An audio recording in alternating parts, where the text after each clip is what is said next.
पुण्य कमाई संतन संग करे पुण्य कमाई संतन संग करे पुण्य कमाई राम चरण हरि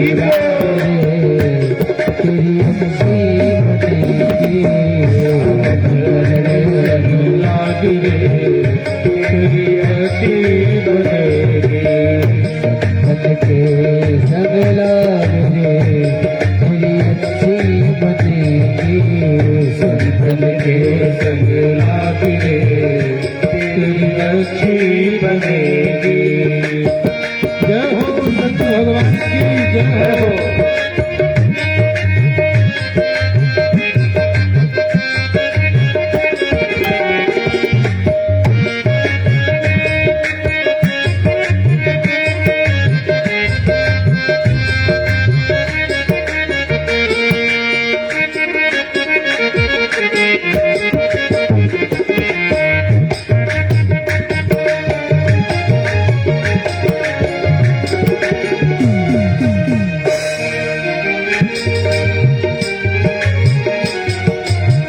जी की बन गई प्रहलाद जी की बन गई दुर्ग जी की बन गई प्रहलाद की बन गई जी की बन गई प्रहलाद जी की बन गई दुर्ग जी की बन गई प्रहलाद की बन गई। हर सुमरन में लाग रे तेरी अच्छी बनेगी हर सुमिरन में लाग रे तेरी अच्छी बनेगी। संतन के संग लाग रे तेरी अच्छी बनेगी संतन के संग लाग रे तेरी अच्छी बनेगी।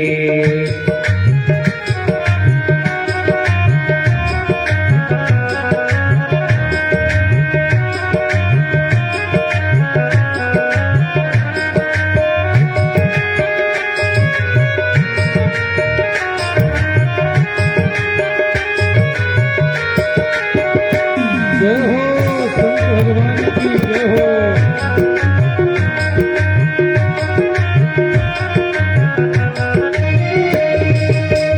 काबा से तुम्हें हंस करेंगे काबा से तुम्हें हंस करेंगे हंस करेंगे प्यारे हंस करेंगे हंस करेंगे प्यारे संत करेंगे। मिट जाए हरि को मिट जाए जय हो। मिट जाए ओरे के दाग रे तेरी अच्छी बनेगी संतन के संग लाग रे तेरी अच्छी बनेगी। होए तेरा बड़भाग रे तेरी अच्छी बनेगी होए तेरा बड़े भाग रे तेरी अच्छी बनेगी।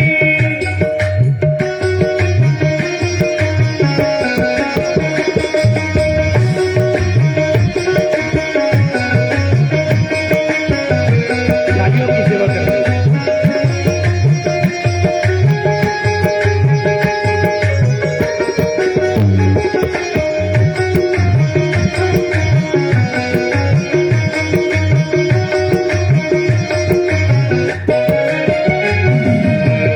सुख बिकनार तीन आसाएं सुख तुम्हारे तीन आशाएं तीन आसाएं तीन आसाएं तीन आसाएं हाँ तीन आशाएं सुख बिकनारे तीन आसाएं सुख तुम्हारे तीन आशाएं त्याग सके तो त्याग रे तेरी अच्छी बनेगी त्याग सके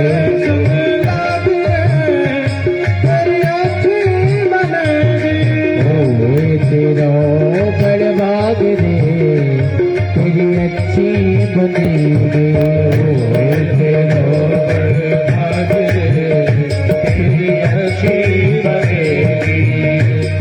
कबीर सुनो भाई साधु कहत कबीर सुनो भाई साधु कहत कबीर सुनो भाई साधु कबीर सुनो भाई साधु राम सिमरन में लाभ रे तेरी अच्छी बनेगी राज रे तेरी अच्छी बनेगी सब लाभ रे तेरी अच्छी बनेगी सत्संग के सब लाभ रे तेरी अच्छी बनेगी लाभ रे तेरी अच्छी बनेगी के सब लाभ रे तेरी अच्छी बनेगी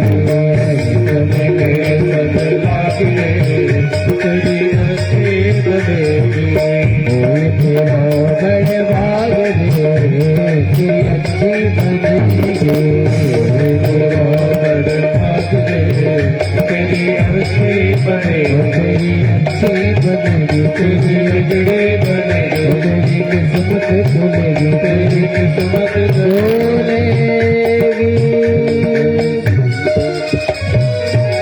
बोलो संत भगवान की जय। नारद जी महाराज ने जब ज्ञान वैराग्य की मूर्छा को दूर करने के लिए गीता पाठ वेद वेदांत का पाठ किया और जब वो परिश्रम से थक गए, ये सारी बात नारद जी महाराज किसको बता रहे हैं? सनकादिकों को, जो भगवान ब्रह्मा के मानस पुत्र हैं। ये कितने हैं? 4 हैं, सनक, सनंदन, सनातन और सनत कुमार। ये 4 भगवान ब्रह्मा के मानस पुत्र हैं। जो 24 अवतार की गणना की गई है उसमें भगवान के प्रथम अवतार भी हैं, सनकादिक। तो सनकादिकों को नारद जी महाराज अपना दुख दर्द बता रहे हैं। अब उनको जब उन्होंने कहा,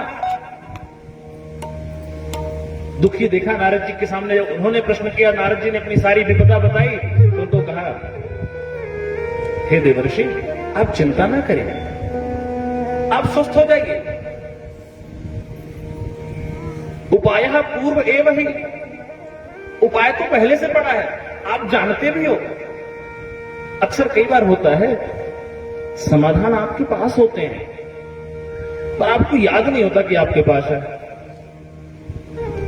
तो एक कहावत है ना, गोद में छोरा और नगर में ढिंढोरा। मथुरा के चौबे जी, तो जरा गोला अच्छा चलता है क्योंकि खान पान उनका अच्छा है। तो आज चौबे जी सुबह सुबह ही गोला ले लिए और छोरे को घुमा रहे थे साथ में। कहां घुमा रहे थे? कंधे पे बिठा के। अब शाम होते होते चौबे जी घर आ गए। अब घर आए तो याद आया, अरे बालक कहां रह गया? बालक कहां बैठा है? कंधे पे। और घर में प्रश्न क्या कर रहे हैं कि बालक रह कहां गया? गया तो मेरे साथ था ही सुबह। अब घर में नहीं पूछ रहे लोगों से, नगर में निकल गए, लोगों को पूछ रहे हैं हमारा बालक देखा क्या? लोगों ने कहा लगता चौबे जी भी बूटी की जो ताकत है वो उतरी नहीं आपके दिमाग से। क्या हुआ? अरे ऊपर तो देखो। चौबे जी ने जो ऊपर देखा रही है तो मेरे कंधे पे ही है। तो तब से कहावत हो गई, गोद में छोरा और नगर में ढिंढोरा। तो कई चीजों के समाधान हमारे पास होते हैं पर उन समाधानों का प्रयोग कैसे करना है? हम बहुत से ऐसे लोगों से परिचित होते हैं जिनसे हम अपने कार्य करवा सकते हैं, पर उनसे अपने कार्य कैसे करवाएंगे ये बताने के लिए कोई ना कोई व्यक्ति होना आवश्यक होता है। तो उपाय पूर्व एवं ही, आपको तो भागवत जी का ज्ञान है। नारद जी महाराज कहते हैं ये बताओ आप, मैंने गीता पाठ सुनाया, वेद सुनाया, वेदांत सुनाया, फिर भी उनकी मूर्छा नहीं गई। आप कहते हो भागवत जी से उनकी मूर्छा चली जाएगी, वो कैसे?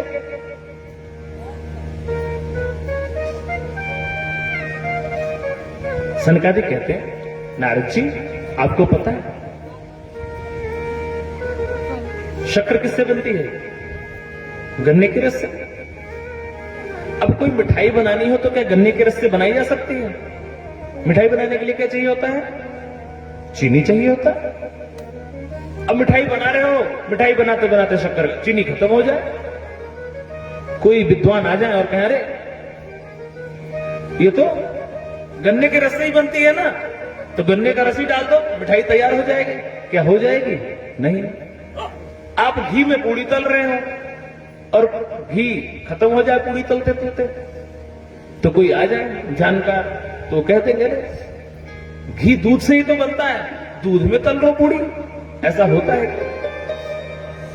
और कोई हमारे जैसा हो,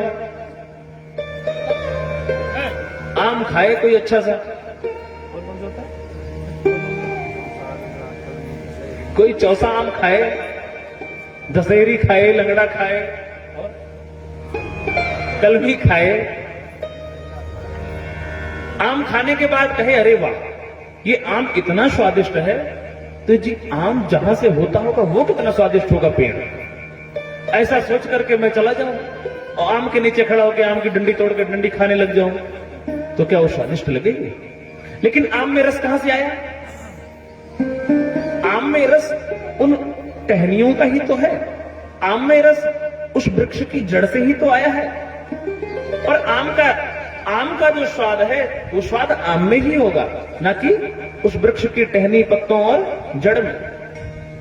उसी तरह भागवत जी वेद वेदांत का सार ही तो है, इसीलिए आप निश्चिंत हो जाओ। अब कथा आरंभ हो गई। इनकी मुलाकात कहां हुई थी? कल बताया था आपको, बद्र विशाल में। अब मुलाकात बद्री विशाल में हुई है और बद्री विशाल से अब दोनों कहां गए हैं? आ गए हैं गंगा द्वार समीपे तू तट आनंद नाम। आनंद तट पर यह कथा आरंभ हो गई, अर्थात हरिद्वार में कथा शुरू हुई। क्यों? क्योंकि यदि कथा होनी कहां चाहिए? जहां पर श्रोताओं के लिए सुविधा हो सके। यदि कथा बद्री विशाल में होती तो उस समय तो कोई जने खाने जाते थे बद्री विशाल।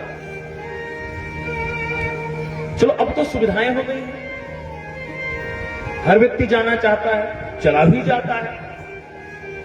लेकिन पहले हमने अपने पिताजी, दादाजी आदि से सुना है कि पहले जब लोग बद्री विशाल जाया करते थे तो पूरा भेंट ओट के सब एक दूसरे से रोज हो करके तब जाते थे। ऐसे ही होता था पहले। मतलब यह था कि आ गए तो आ गए, नहीं तो पांडवों की तरह स्वर्गारोहण ही हो जाएगा। तो ऐसी आशा के साथ लोग जाया करते थे। तो इसलिए कथा कहां हुई? हरिद्वार में। अब कथा जब आरंभ हो गई तो ये शनकादिक कहते हैं कि कथा के बीच में जय शब्द, नमः शब्द का उच्चारण होने लगा। नारद जी ने कहा कि कथा सुननी कितनी सुननी चाहिए कथा? सनकादिक कहते हैं सदा सेव्या श्रीमद्भागवती कथा यस्या श्रवण मात्रेण हरिश्चित्तम समाश्रये। भगवान की कथा सुनने के बाद भगवान आपके हृदय में विराजमान हो जाएंगे। तो हम भगवान की कथा कब तक सुने? सदा सेव्या। इसीलिए गोस्वामी जी कहते हैं राम राम रटते रहो जब तक घट में प्राण, कब हो तो दीन दयाल के भनक पड़ेगी कान। तो भगवान की कथा कब तक सुनी है? जब तक इस शरीर में प्राण है तब तक भगवान की कथा सुनते रहो। रामचरित जे सुनत अघाही रस, रामचरित जे सुनते अघाई रामचरित सुनत लगाए रामचरित जे सुनते अघाई रामचरित सुनत अघाई रस विशेष जाना तिन नाही रस विशेष जाना तिन नाही रस विशेष जाना तिन नाही रस विशेष जाना तिन नाही जय सिया राम जय जय सिया राम जय सिया राम जय जय सिया राम जय सिया राम जय जय सिया राम जय सिया राम जय जय सिया राम।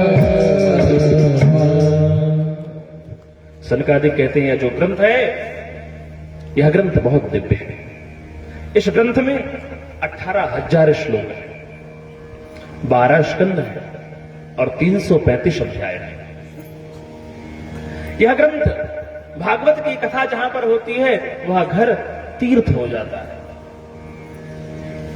कथा भागवतस्यापि नित्यं भवति यद गृहे तदगृहं तीर्थ रूपं हि वसतां पापनाशनम्। आप इस कथा में आ रहे हैं, आप आने का ही जो सहयोग कर रहे हैं ये सहयोग आपके पापों को दूर करने वाला है, क्योंकि जो तीर्थ दर्शन होता है वह हमारे पाप को दूर करता है। नदियों में जो स्नान होता है वो आपके प्रारब्ध की शुद्धि करता है। घर में स्नान करने से प्रारब्ध की शुद्धि नहीं होती है, पर नदियों में स्नान करने से हमारे प्रारब्ध की शुद्धि होती है। तो हम कथा में आकर के जो सहयोग कर रहे हैं, कथा सुनने जो आ रहे हैं, यह भी तो एक सहयोग ही है।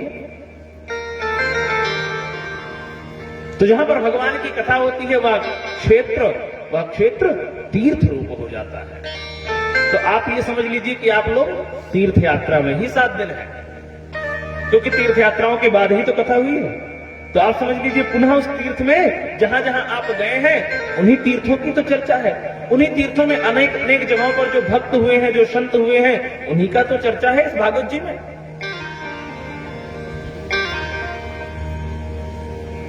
अब सब तीर्थ यहां पर समुपस्थित हैं मूर्तिमान रूप में, सब उपस्थित है।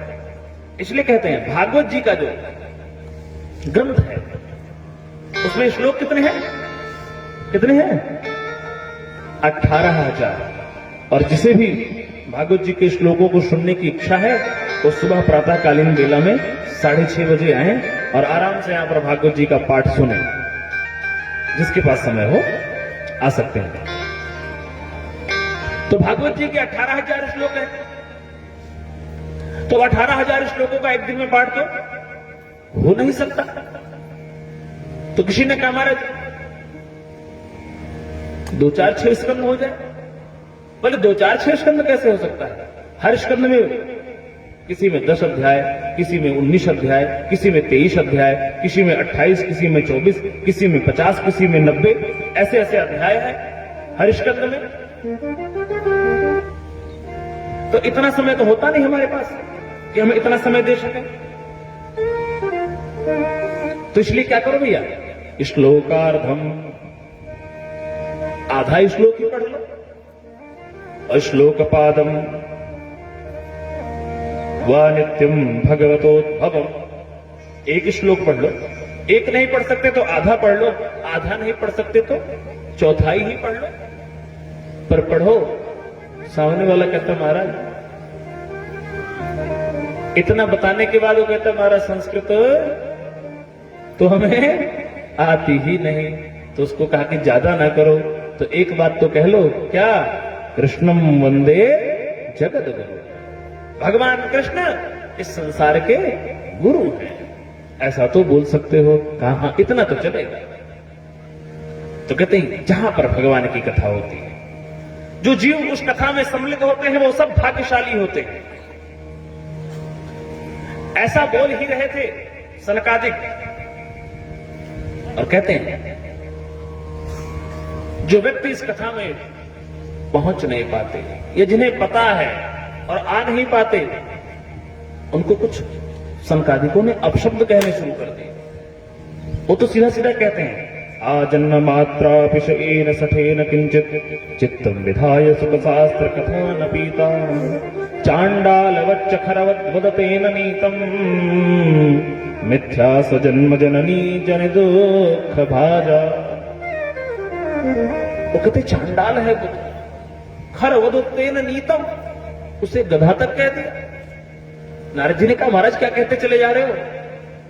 सनकादिक कहते मैं नहीं कह रहा हूं ऐसा, तो कौन कह रहा है? मेवम वदंति दिव्यदेव समाज मुखिया, जो देव समाज के मुखिया जन हैं, इंद्रादि जो देवता हैं वो ऐसा कह रहे हैं। क्योंकि स्वर्गे सत्य च कैलासे वैकुंठे नास्ते मृषा, यह रस न स्वर्ग लोक में है, न वैकुंठ में है, न सत्य लोक में है। ब्रह्मादिक वैकुंठादि लोकों में भगवान की कथा नहीं होती। तभी तो हनुमान जी महाराज ने वहां पर जाने से इंकार कर दिया।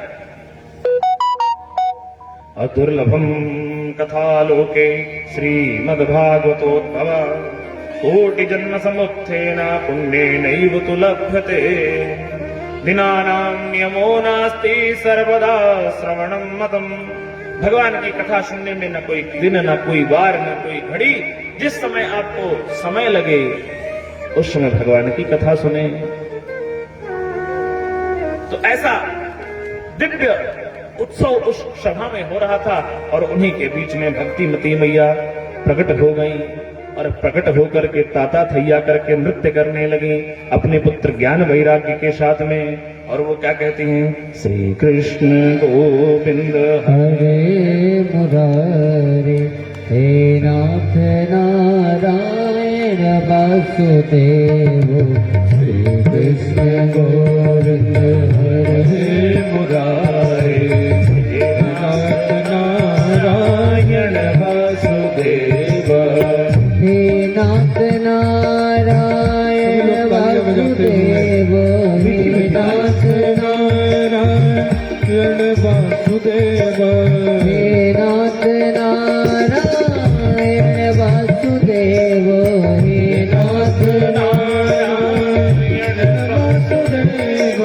हे नाथ नारायण वासुदेव। हे नाथ नारायण वासुदेव। श्री कृष्ण गोविंद हरे मुरारे हे नाथ नारायण वासुदेव। श्री कृष्ण गोविंद हरे मुरारे हे नाथ नारायण वासुदेव। नमामि तुमको हे प्राण प्यारे। नमामि तुमको हे प्राण प्यारे। नमामि तुमको हे प्राण प्यारे। नमामि तुमको हे नाथ प्यारे। नमामि कृष्ण नमामि राधे। नमामि कृष्ण नमामि राधे। रात हो गई यही धुन में गाऊं। रात हो गई यही गीत गाऊं। हे नाथ नारायण वासुदेव। श्री कृष्ण गोविंद हरे मुरारे हे नाथ नारायण वासुदेव। जय हो राधा गोविंद भगवान की जय हो। सभी लोग बड़े भाव के साथ तालियां बजाते हुए। ठंड तो खत्म हो गई है ना, तो ठंड खत्म हो गई तो हाथ जरा, हाथ तो गरम करो।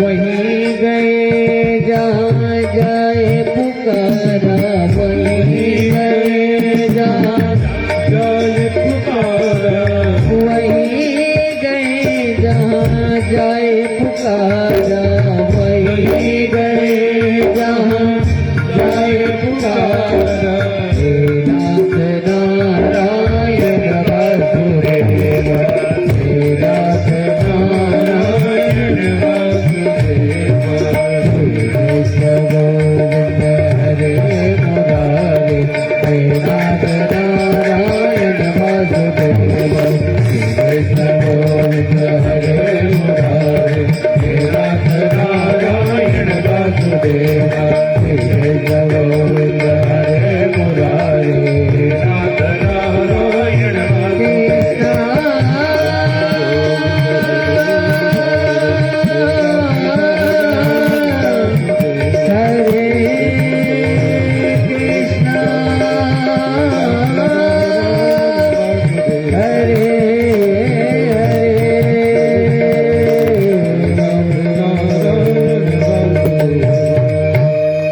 राधा गोविंद भगवान की। जैसे ही भक्तों के मध्य में उन संतों की सभा में भक्ति मैया पधारी और ताता थैया करके नृत्य करने लगी। संतों ने पूछा, भक्तों ने पूछा, अरे यहाँ तो सारे संत साधु महात्मा हैं, ये स्त्री कहाँ से आ गई? तो कहते कथार्थ, तो ये कथा के अर्थ से ही प्रकट हुई है। आप भी कथा सुनते सुनते आपके हृदय में भी रोमांच होने लग जाता है, आपके रोम पुलकित होने लग जाते हैं, तभी तो आपके हृदय में भी भक्ति मैया आने लग जाती है। भक्ति मैया कहती है, सबको आपने आसन दिया है बैठने के लिए, अब मैं कहां बैठूं? सनकादिक कहते हैं, क्या जो श्रोताओं का समाज है, वैष्णवों का जो समाज है, इन सबके हृदय में भवन में आकर के आप विराजमान हो जाइए।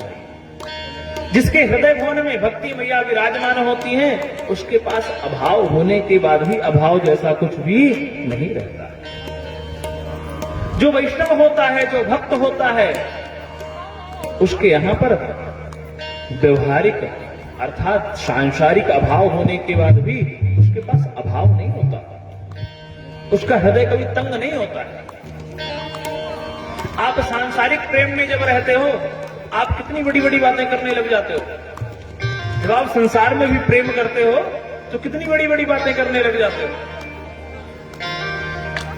सूरज चांद तक तोड़ने की बात होने लग जाती है ना। अगर कहे तो ये तोड़ के लाओ, वो तोड़ के लाओ। घर की एक ईंट तोड़नी हो तो तोड़ी नहीं जाती, लेकिन प्रेम में है तो कह कुछ भी सकते हैं। देखो, जो प्रेम होता है ना, तो हृदय द्रवीभूत होता है। प्रेम जो विषय है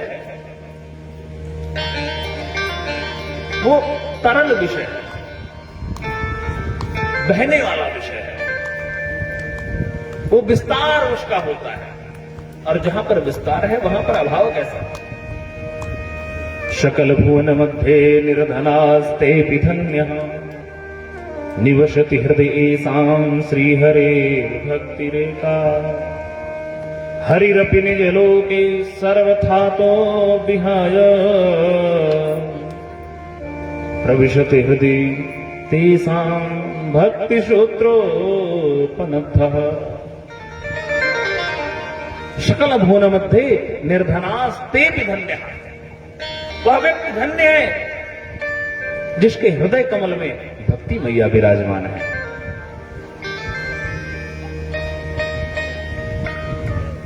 नारद जी महाराज प्रश्न करते हैं, महाराज भक्त सुने, संत सुने, भागवत सुनने से उनका कल्याण तो होगा, ये बात तो जरा अच्छी लगी,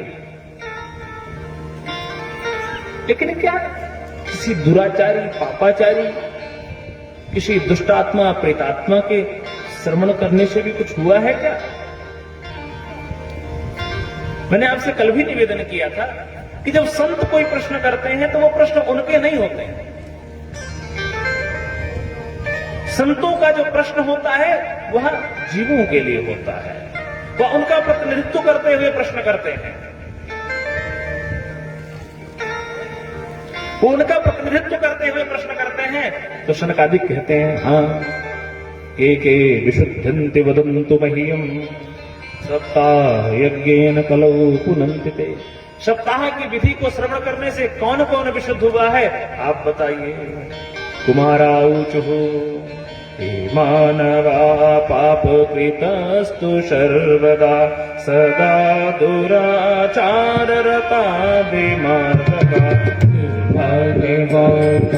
कृतस्तु सर्वदा सदा दुराचाररता क्रोधाग्निदग्धा कुटिलाश्च कामिना सप्ताह यज्ञ न कलौ पुनन्ति ते।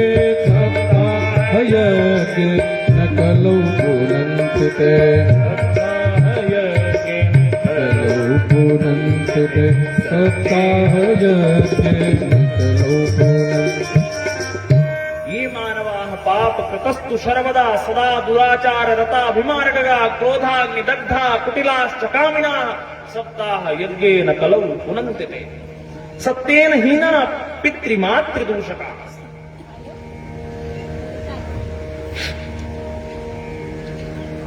शनकादिक कहते हैं, जो मनुष्य, ये मानवा, जो मनुष्य निरंतर पाप परायण है, जिसने जीवन में क्रोध ही क्रोध किया है, क्रोध की भट्टी में जो हमेशा जलता रहा है, क्रोधाग्नि दग्धा कुटिलाश्च कामिना, कुटिल हो, कामी हो, मूर्ख हो, जिसने सत्य का आचरण जीवन में नहीं किया है, यदि वह जीव भी भगवान की कथा सुन ले तो उसका भी कल्याण हो जाएगा। कहते हैं, ये सब कहने की ही बात है कि ऐसा कुछ हुआ भी है? वो कहते हाँ, ऐसी घटना घटी है। पूर्व में एक ऐसी घटना घटी है जिसका इतिहास है। इति मतलब ऐसा, हाश मतलब ऐसा हुआ है, उसे इतिहास कहते हैं। अब ये अलग बात है कि हमें इतिहास गलत पढ़ाया जा रहा है।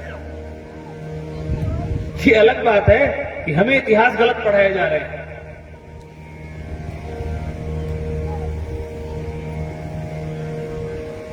हमारे सिद्धांत, हमारी जीवन परंपरा, सब कुछ तो हमें गलत पढ़ाया जा रहा है। हम ऋषियों की संतानें हैं, पर हमें संतान किन की बनाई जा रहा है? डार्विन क्या कहता है? हम कहते पहले डार्विन को पढ़ा है, हम पहले बंदर थे, डार्विन ऐसा कहता है, फिलोसोफर है। डार्विन कहता है हम पहले बंदर थे, हमने पढ़ा भी ऐसा ही। कहीं कहीं जहां पर छवियां लगी हैं वहां भी ऐसा दिखाई दे रहा है। पहले दिखाते हमारे पास पूंछ थी, पूंछ घटते घटते घटते घटते अब पूंछ नहीं रहेगी। अब डार्विन से कोई ये पूछे कि बंदर तो आज भी होते हैं और आज भी उनके पास पूंछ है, उनकी तो नहीं मॉडिफाई हुई पूंछ। और हम कितने भोले भाले, हम पढ़ते भी चले गए, पढ़ाते भी चले गए।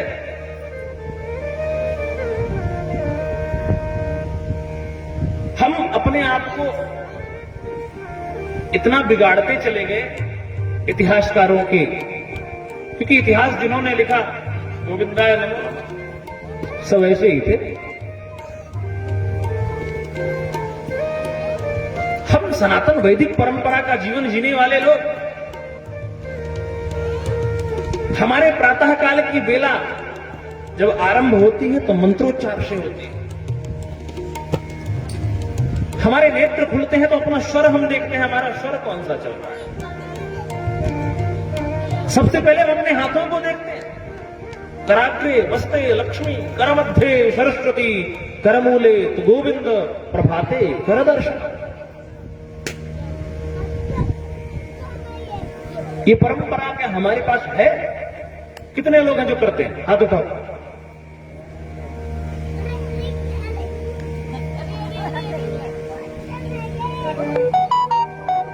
कभी कभी इस पर विचार किया आपने? इस इतिहास पर कभी विचार किया? कराग्रे वसते लक्ष्मी, कराग्रे वसते लक्ष्मी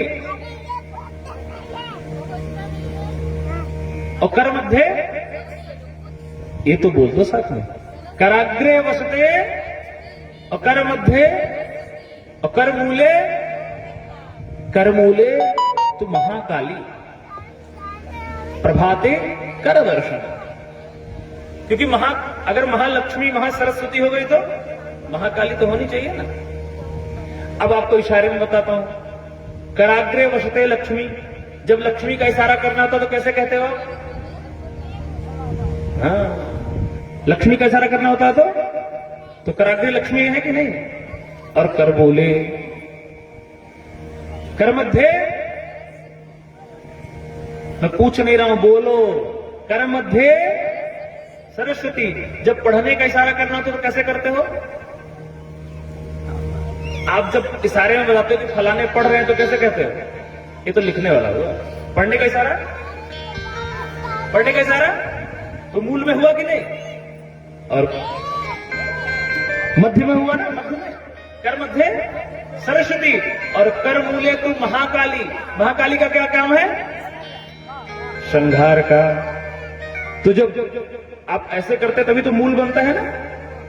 तो कर मूले तो महाकाली, प्रभाते कर दर्शन। आपकी परंपरा, आपका इतिहास ऐसा रहा है कि आपको प्रेरणा दी गई है कुछ उत्तम करने की। पर अब क्या हो रहा है? हम इतने शिकार हो गए हैं। अब हमारी मॉर्निंग शुरू कैसे होती है? खोपड़ी के पास होता है, खोपड़ी के आसपास ही होता है। सबसे पहले उठते ही हम क्या देखते हैं? हाँ, कलित ध्वज। इसका नाम क्या है? कलित ध्वज। सुबह उठते हम कलयुग देखते हैं। फिर हम चेक करते हैं कि जो मैंने रात में पोस्ट की थी उस पर नोटिफिकेशन कितने हैं। वो चेक करने के बाद हम देखते हैं कि अब व्हाट्सएप पे किसकी किसकी हमें मॉर्निंग आई है। मतलब कुछ नहीं है, देखना है बस। फिर जब आंख मींज के तैयार हो जाएंगे तो अब इशारा करेंगे, अरे चाय बनी है क्या? अब पृथ्वी का स्पर्श कर रहा था तो सुबह ही पीने को तैयार है। समुद्र वसने देवी पर्वत स्तन मंडले, विष्णु पत्नी नमस्तुभ्यं पादस्पर्श क्षमस्व। हमारा शास्त्र कहता है, हमारी संस्कृति कहती है कि हम प्रातः काल पृथ्वी का वंदन करें। क्या कभी आपने विचार किया कि पृथ्वी का वंदन क्यों? हमारी हर क्रिया के पीछे वैज्ञानिकता है, पर हमने क्या किया है कि हम विज्ञान पश्चिम को मानने लगे हैं। हमें लगता है जिस चीज पर ठप्पा पश्चिम का लगेगा वही सबसे अच्छा है। हमें लगता है बाजारू ठप्पा लगना चाहिए तभी हमारी चीजें अच्छी हैं।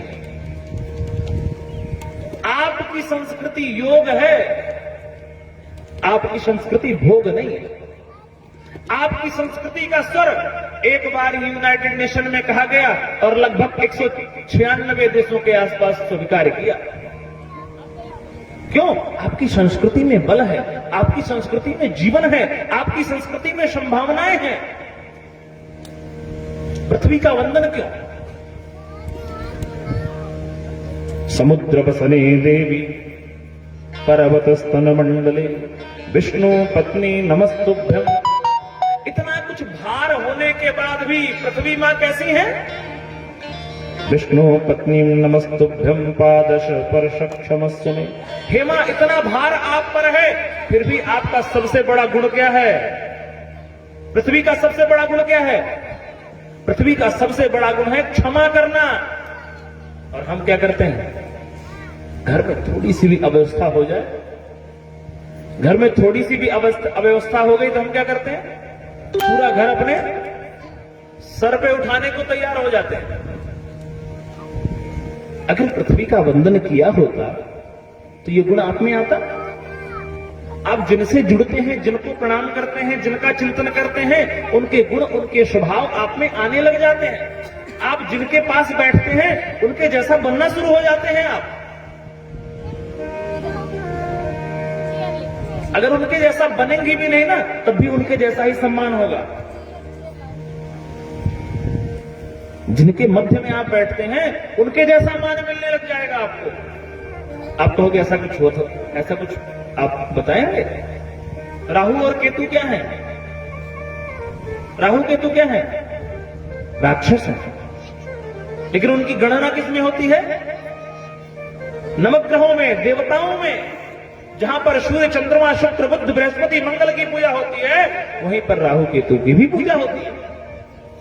क्यों? क्योंकि वो देवताओं के मध्य में बैठ रहे हैं। तो जिसका आप चिंतन करते हैं, जिसका आप ध्यान करते हैं, जिनका आप वंदन करते हैं, उनके गुण, उनके स्वभाव, उनकी प्रकृति, उनकी संस्कृति आप में धीरे धीरे धीरे धीरे अवतरित होने लगते हैं। तो जो पृथ्वी का वंदन करते हैं उनके घर में क्या नहीं होती है? टेंशन। क्या नहीं होती उनके घर में? टेंशन नहीं होगी।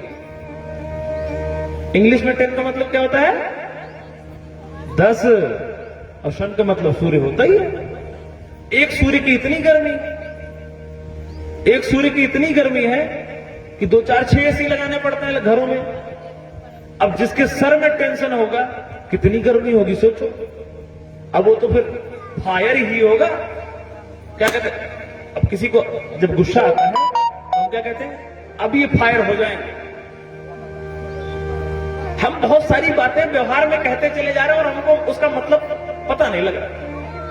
उनके प्रभाव तो पता लग रहे हैं और उनका मीनिंग नहीं पता लग रहा है। हम क्या कहते हैं? अभी बस देखना है, फायर होने वाले हैं। अब टेंशन है तो फायर होंगे, जलेंगे ही हो, जलेंगे ना। अब जिनके पास टेंशन है जलेंगे ही, और क्या करेंगे? और जलेंगे तो नुकसान किसका करेंगे? जब कोई जलेगा तो नुकसान किसका होगा? स्वयं का। इसलिए क्रोध पर नियंत्रण करें। हमारा इतिहास क्या है? संस्कृति हमारी क्या है? योग की संस्कृति। जिनके जीवन में क्रोध पर नियंत्रण है उनका जीवन बहुत अच्छा है। तो ऐसा इतिहास है। चलो विषय बहुत दूर हो जाएगा ना, फिर विषय में आ जाते हैं। तो कहते ऐसा इतिहास है। क्या इतिहास है महाराज? अत्र ते कीर्तयिष्यामि इतिहासं पुरातनम यस्य श्रवण मात्रेण पाप हानि प्रजायते। ये ऐसा इतिहास है महाराज, इसका जो श्रवण करते हैं उनके पाप दूर हो जाते हैं।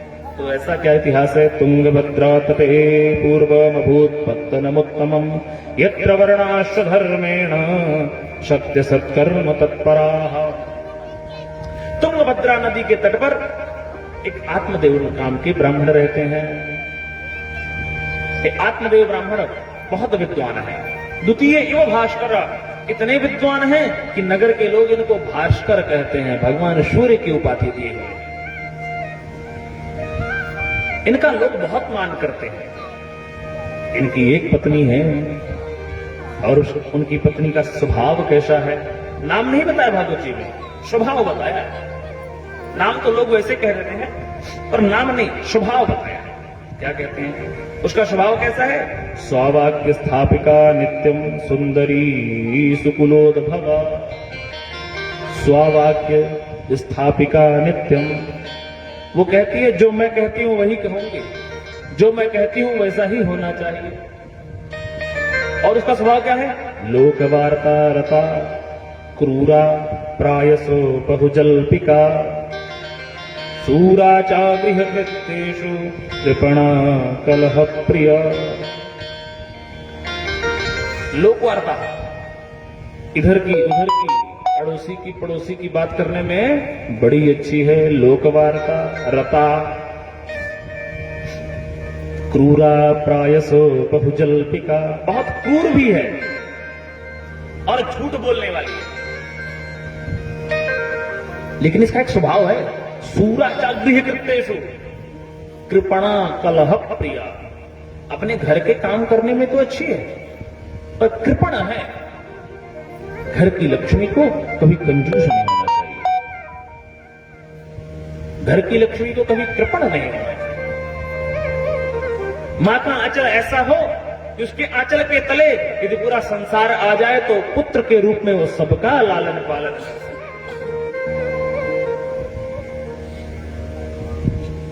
सब कुछ अच्छा है, धन धान्य से परिपूर्ण है ये ब्राह्मण देवता। भागवत जी में ये पहला ऐसा ब्राह्मण चरित्र है जहां पर यह मिलता है कि ब्राह्मण धन धान्य से परिपूर्ण है। नहीं तो आज तक इतनी कथाएं पढ़ी सुनी कही गई हैं, हर जगह क्या आता है, किसी नगर में एक निर्धन ब्राह्मण रहता था। मतलब यही पढ़ा है, सुना भी यही और सुनाया भी यही है। लेकिन भागवत जी का ये चरित्र है जो पहला चरित्र है, ये कहती है सर्व संपन्न है, संपन्नता में कोई कमी नहीं है। इनकी पत्नी भी ऐसी है, लेकिन इनके घर में एक समस्या है। सब कुछ होने के बाद इनके घर में संतान नहीं है। सारी अनुकूलताएं हैं पर इनके घर में संतान नहीं है। घर में संतान तो संतान है, इनकी जो गैया मैया हैं उनको भी प्रसव नहीं होता। ये घर में जो वृक्ष लगाते हैं वो भी फल नहीं देते हैं। सारी प्रतिकूलताएं इस तरह हो गई हैं। सब कुछ होने के बाद जब ये सुख नहीं होता तो व्यक्ति हताश हो जाता है। ये भी हताश और निराश हो गए तो गृहम त्यक्त्वा वनम गता, घर द्वार छोड़ करके हरिद्वार पहुंच गए। घर द्वार छोड़ करके वन में पहुंच गए। गृहम त्यक्त्वा वनम गता, घर छोड़ करके वन में चले गए। अब वन में जब गए एक सरोवर,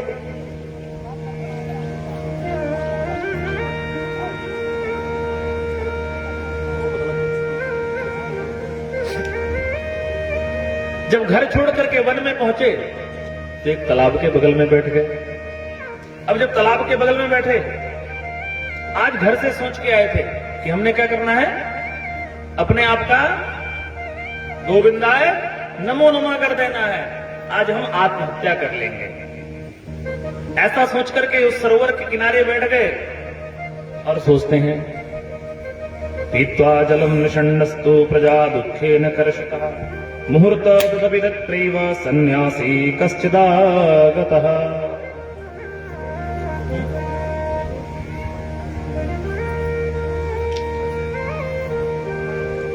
अच्छा भैया, ये बताओ आप सब,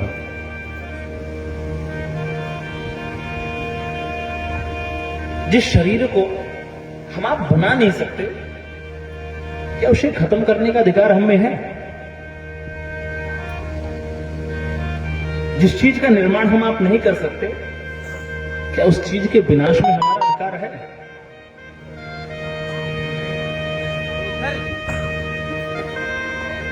यदि नहीं है तो हम करते ऐसा क्यों है? विद्यार्थी रिजल्ट आएंगे तो अगले दिन पेपर में और सारी खबरें आ जाती हैं। ये आशा थी, ऐसा कर दिया, ये नहीं हुआ तो ऐसा कर दिया। क्या जीवन में आत्महत्या समस्या का समाधान है?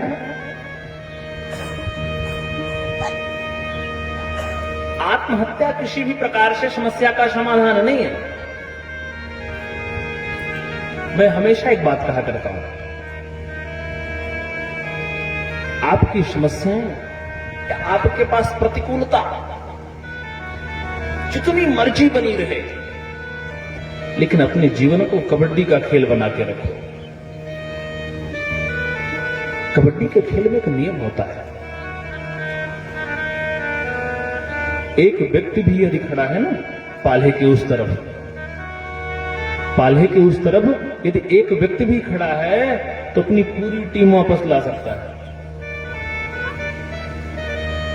प्रतिकूलताएं कितने दिन रहेंगी आपके पास?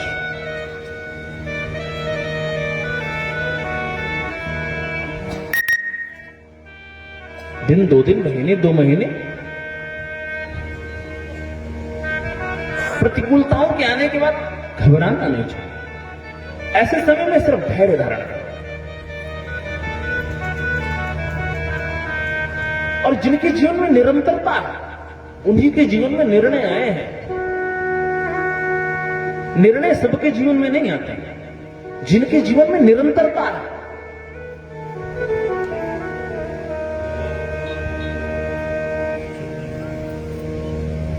तो आज ये विचार करके आत्मदेव सरोवर के किनारे बैठ गए और कहते हैं अब बस प्राण त्याग देना है। क्यों? क्योंकि मेरे घर संतान नहीं है। ऐसा विचार ही कर रहे थे कि देखते हैं सामने से एक सन्यासी का दर्शन हो गया। आपके जीवन में सत्कर्म होगा तो आपके जीवन में संत आएंगे आएंगे आएंगे। यदि जीवन में सत्कर्म किया है तो संत दर्शन होगा होगा। सामने से सन्यासी को आते देखा।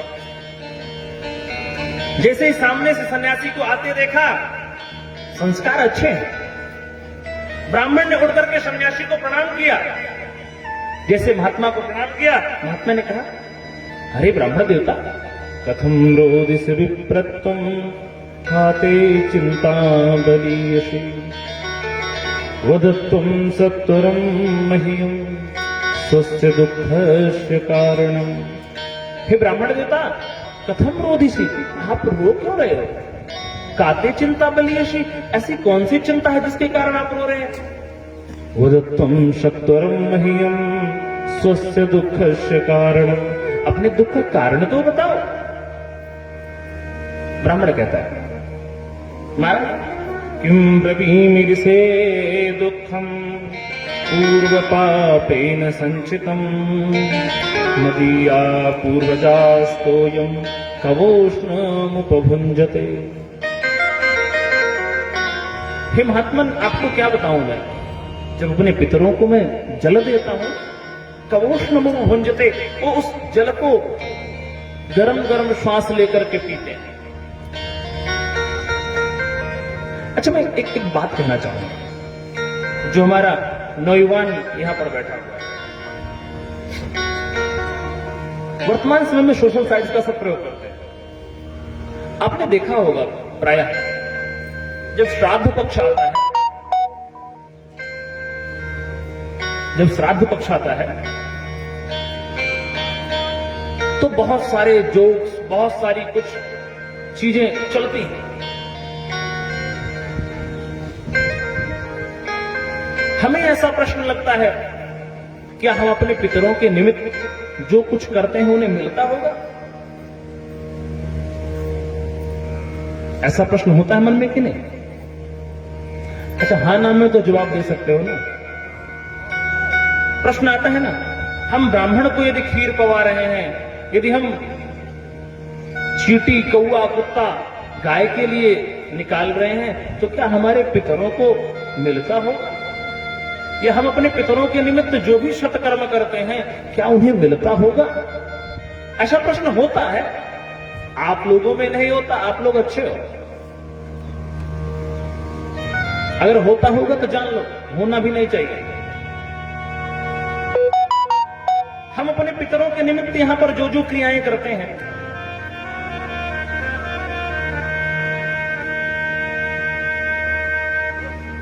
उन्हें क्या वही चीजें वहां प्राप्त होती होंगी जिन लोगों में वो रहते हैं? बिल्कुल नहीं। यदि आप यहां पर खीर पवा रहे हैं, भोजन खिला रहे हैं, या कुछ भी दान पुण्य में उन्हें वो दे रहे हैं, तो वो चीजें उन्हें उस रूप में नहीं प्राप्त होती हैं। इस भूल से पहले बाहर आ जाओ। जो यहां पर आप देते हो, आपके पितरों को वो चीजें वहां नहीं मिलती हैं, ये सच है। लेकिन इसके आगे की बात तो जानो। आपके पितरों के निमित्त आप जो कुछ भी सत्कर्म करते हैं, उस सत्कर्म से बने हुए पुण्य का जो परिणाम होता है, उससे उनके लिए सुविधाएं उन लोगों में उपलब्ध कराई जाती हैं। क्योंकि जो भागवत कथा हो रही है, इसका मुख्य कारण तो पितरों की तृप्ति ही है। प्रायः उत्तर प्रदेश आदि, बिहार आदि क्षेत्रों में जो कथाएं होती हैं, उनका मुख्य उद्देश्य अपने पितरों के निमित्त ही होता है, यदि मैं गलत ना हूं तो।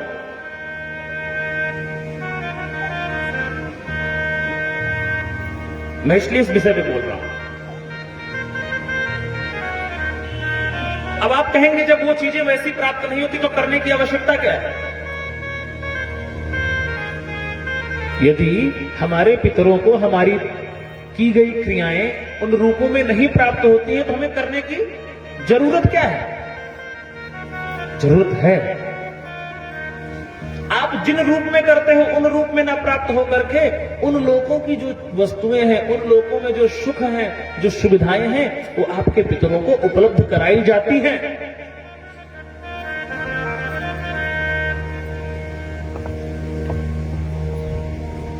अब 2 मिनट का संवाद है आपके साथ। क्या मैं प्रश्न कर सकता हूं आप लोगों से? हाँ ना में जवाब दे दीजिए ना। कर सकता हूं ना? आप सबके पास फोन होगा, सबके पास है कि नहीं फोन? फोन ना हो तो फिर तो मतलब दिन शुरू ही नहीं होता है। नहीं, 2 है ना? हाँ, आप सबके पास, आप सबके फोन में बैलेंस भी होगा, है ना? है कि नहीं है? बैलेंस की एक अवधि होती है कि नहीं होती? होती है। 2 महीने, 3 महीने, 84 दिन, 85 दिन, 44 दिन, 54 दिन, ऐसे होती है ना? साल की भी होती, लाइफ टाइम भी चलता था पहले।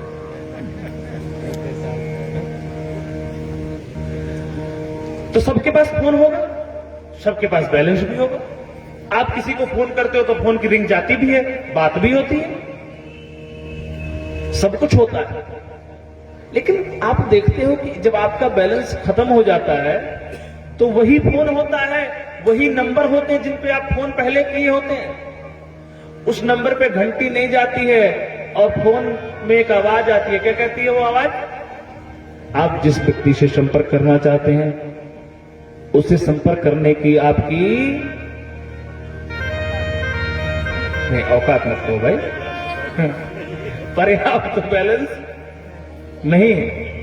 ये कहते हैं आप जिस व्यक्ति से संपर्क करना चाहते हैं आप उस पर झल्लाते खड़े हो जाओ। अरे ऐसे कैसे? अभी तो कल बात हुई थी, सुबह मेरी बात हुई, अब कहती है मेरे पास पर्याप्त बैलेंस नहीं है। क्या उसको डांटने के बाद कुछ बदलेगा?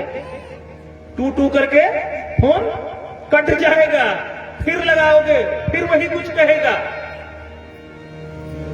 अब आप ये कहो, अब आप ये कहो कि ऐसा क्यों? अरे भैया, आपने जो रिचार्ज करवाया था, आपने तरंगों को खरीदा था, वो तरंगे आपको दी गई थी। जितना आपका बैलेंस था उसके नियम के अनुसार आपको उतनी तरंगे दी गई थी। और जैसे ही आपका वो बैलेंस खत्म हुआ, आपकी तरंगे आपसे खींच ली गई, फिर वो फोन क्या हो गया? डिब्बा हो गया। अब वो किसी से फोन नहीं होगा। अब जो वीडियो बनाए और फोटो खींचो वही देखो बस। तो आप अपने पितरों के निमित्त जो क्रिया करते हो उन क्रियाओं का जो पुण्य होता है वो उन्हें प्राप्त होता है। आप रिटेलर के पास जाते हो और उससे कहते हो कि भैया मेरे फोन में पैसे डाल दो, तो क्या आपके फोन का ढक्कन खोल के पैसे डालता है? क्या करता है वो? आपसे वो पैसे लेता है मुद्रा के रूप में, लेकिन उन पैसों को लेने के बाद आपको वो तरंग का अधिकारी बना देता है। वो तरंगों का आपको अधिकारी बना देता है।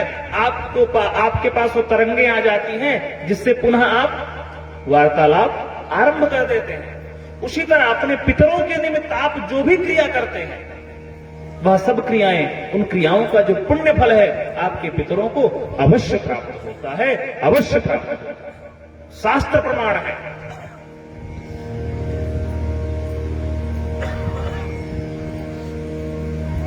तो अपने पितरों के निमित्त इतना बड़ा संकल्प आपने लिया, आप साधुवाद के पात्र हैं। तो किम ब्रवीमि ऋषे दुखम पूर्व पापेन संचितम मदीया पूर्वजास्तोयम कवोष्णमुपभुञ्जते। आप सबको बात समझ में आ गई ना? तो मैं इस बात से चिंतित हूं कि मेरे बाद मेरे पूर्वजों को जल कौन देगा।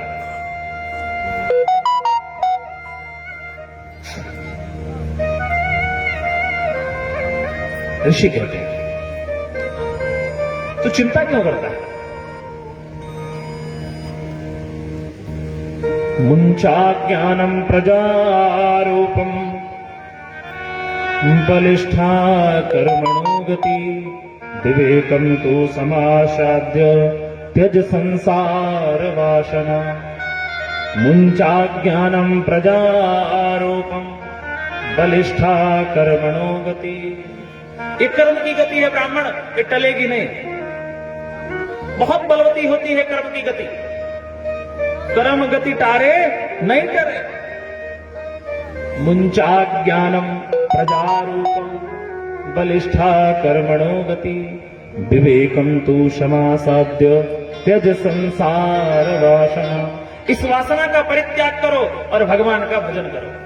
ब्राह्मण कहता महाराज आप तो हो ठहरे सन्यासी, आपको क्या पता, जब हमारा पुत्र हमें पापा, हमें चाचा, हमें काका कह करके पुकारता है तो इन कानों में लगता है कोई रसगुल्ले की चाशनी निचोड़ता चला जा रहा है, इतना आनंद आता है। आपको क्या पता?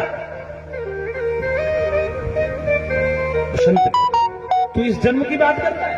सप्त जन्मावधि तव पुत्रो नैव च नैव च। तू इस जन्म की बात करता है, तेरे तो 7 जन्मों तक कोई पुत्र होने वाला नहीं है। ब्राह्मण के कान खुले के खुले रह गए। ब्राह्मण ने कहा अच्छा इतनी बड़ी बात, अब मुझे पता लग गया आप काम मेरा कर सकते हो। हम वो नहीं सुनना चाहते जो सामने वाला सुना रहा है, हम वो सुनना चाहते हैं जो हम सुनना चाह रहे हैं। ब्राह्मण कहता जिसे ये पता लग गया कि मेरे इस जन्म में नहीं अगले 7 जन्म तो मेरे पुत्र नहीं होगा, मेरे संतान नहीं होगी, उसमें इतना जरूर सामर्थ्य होगा कि वो मुझे पुत्र रत्न का आशीर्वाद दे सके। वही वाला हाल, किसी ने कहा भैया दारू ना पियो, किसी ने कहा भैया दारू पियो मत करो। किसी यूनिवर्सिटी में किसी को बोलने के लिए बुलाया तो जाकर के एक गिलास में पानी रखा, एक गिलास में दारू रख दी और जब वहां रख दिया और दोनों में ब्लेड डाल दी। जब ब्लेड डाली घंटों बाद देखा तो जिसमें पानी था वहां की ब्लेड सुरक्षित थी और जिसमें वहां की ब्लेड खंड खंड हो गई। तो उनसे पूछा कि क्या शिक्षा मिलती है? बोले शिक्षा क्या मिलनी है पता नहीं, वैसे भी हम पेट के जो कीड़े होंगे वो सब खत्म हो जाएंगे, इससे यही शिक्षा मिलती है। अब क्या समझाने वाले का उद्देश्य ये रहा है? समझाने वाले का उद्देश्य क्या था कि जो ब्लेड को काट सकता है, जो ब्लेड को खंड खंड कर सकता है, तो आपके हृदय को कितना नुकसान पहुंचाएगा, कितना घातक होगा, उस पर विचार नहीं किया। तो ब्राह्मण कहता आप मुझे मेरी मनोकामना पूरी कर सकते हो। ऐसा विचार करके वो जब जिद करने लगा, कहा अगर आप मेरी मनोकामना को पूर्ण नहीं करेंगे तो मैं आपके सामने ही आत्महत्या कर लूंगा, क्योंकि मैं घर से क्या करने आया था? आत्महत्या ही करने आया था। ये तो बीच में आप मिल गए। और ब्राह्मण कहता यदि आप पुत्र का वरदान नहीं देते हो, पुत्र नहीं देते हो, तो मैं अपना माथा पटक के यहीं पर मर जाऊंगा। संत ने कहा वाह जी वाह, अच्छी आफत हुई। हम तो सोचे थे कोई भगवत भक्ति के लिए यहां पर जंगल में बैठा है, यहां तो संसार बसाने के लिए ही बैठा था। संत ने एक अपनी झोली से प्रसाद निकाला और कहा इदं भक्ष्या पत्न्या त्वं ततः पुत्रो भविष्यति। ये फल ले जाकर के अपनी पत्नी को खिला देना, उससे एक सुंदर संतान की उत्पत्ति होगी।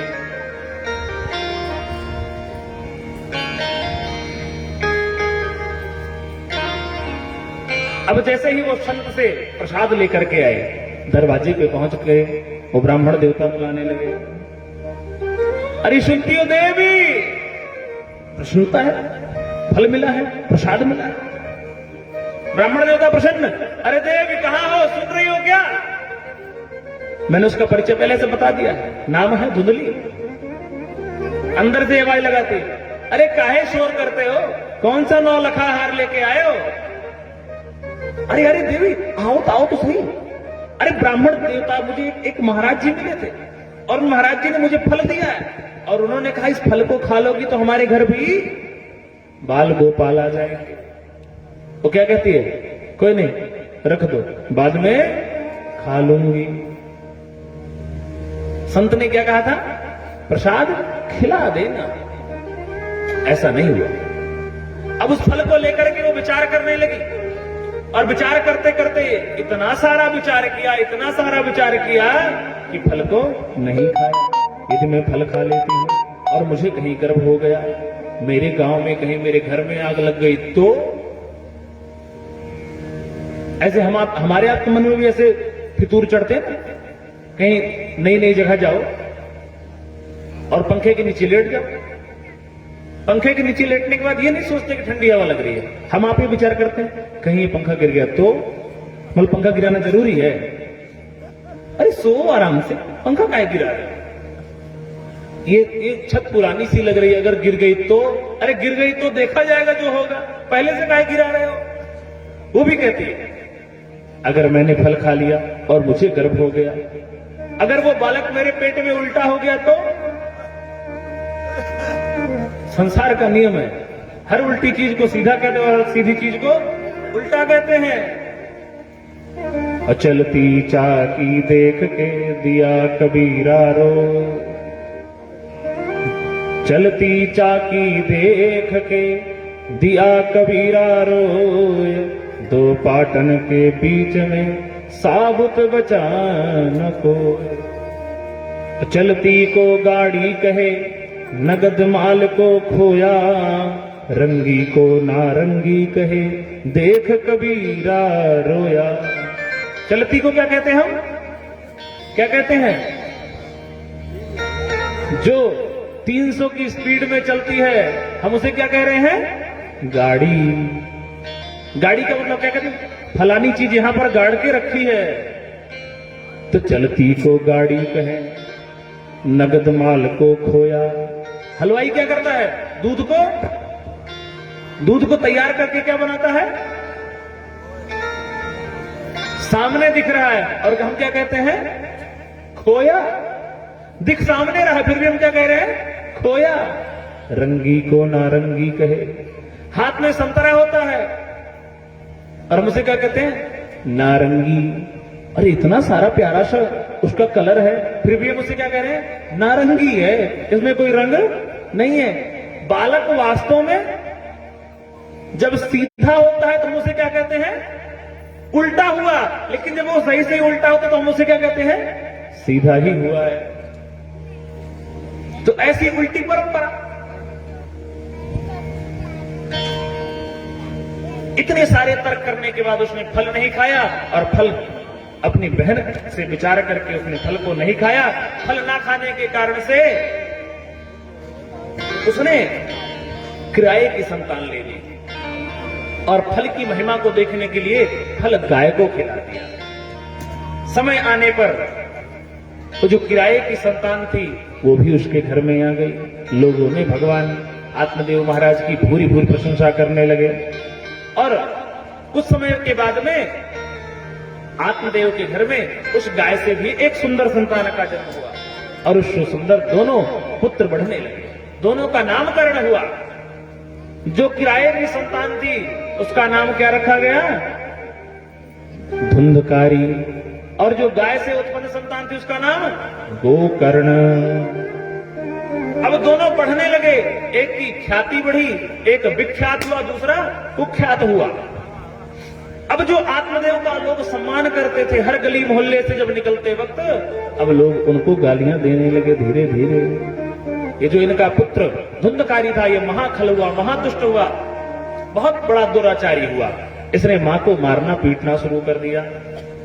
अब मां को मारना पीटना शुरू कर दिया तो मां ने एक दिन क्रोध में आकर के, दुखी होकर के, नगर के उसी कुएं में छलांग मार दी जिसमें लोग पानी पीते थे। ये दुष्ट लोगों की प्रकृति होती है। जीते जीते लोगों को सुख पहुंचाते नहीं, कहते मरने के बाद भी सुख नहीं पहुंचाएंगे, भूत बन के लोगों को लग जाएंगे।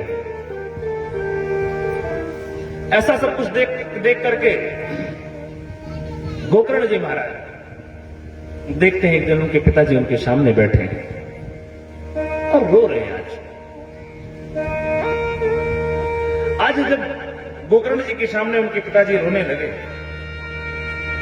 आज प्रश्न करते हैं, प्रतिष्ठामि को गच्छामि को मे दुखम विपोहै प्राणास्त्यजामि दुखेन हा कष्टम मम संस्थितम। प्रतिष्ठामि, मैं कहां जाऊं, क्वचित गच्छामि, मैं कहां बैठूं, कहां जाऊं, किनसे अपना दुख कहूं। प्राणास्त्यजामि दुखेन हा कष्टम मम संस्थितम। आज मेरा प्राण त्यागने का मन हो रहा है।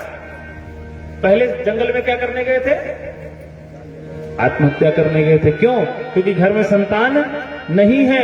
आज फिर प्राण त्यागने का मन हो रहा है। क्यों? क्योंकि घर में संतान क्यों है।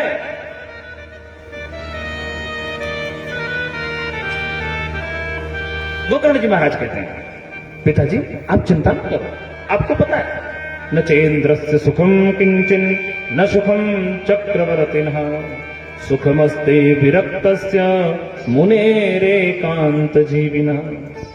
हे पिताजी आप चिंता न करो, इस दुनिया में हर दूसरे को लगता है कि सामने वाला सुखी है। दीन कहे धनवान सुखी, धनवान कहे सुख राजा को भारी। राजा कहे महाराज सुखी, महाराजा कहे सुख इंद्र को भारी। इंद्र कहे चतुरानन सुखी, चतुरानन कहे सुख विष्णु को भारी। पर गोस्वामी जी कहते हैं, तुलसीदास विचार कहे हरि भजन बिना सब जीव दुखारी। जो भगवान का भजन नहीं करेंगे उनके जीवन में दुख ही दुख होगा।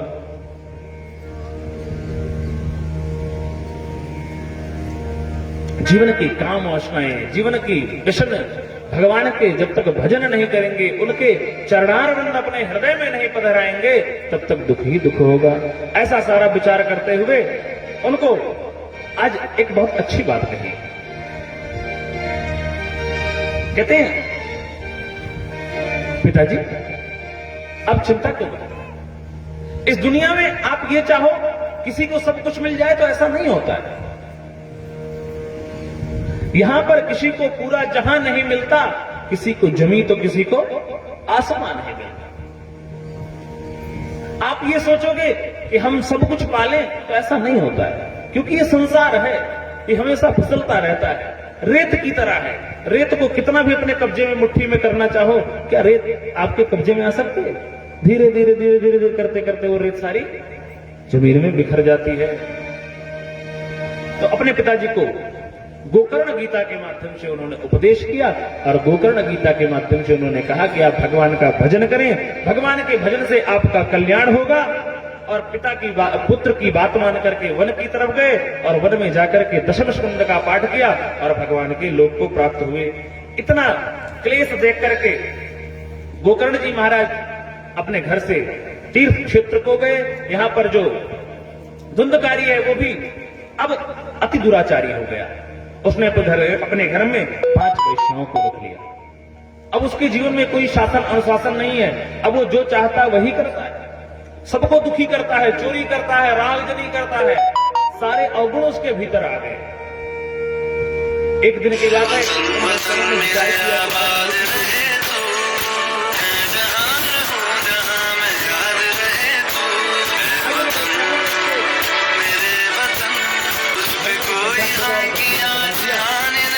कोई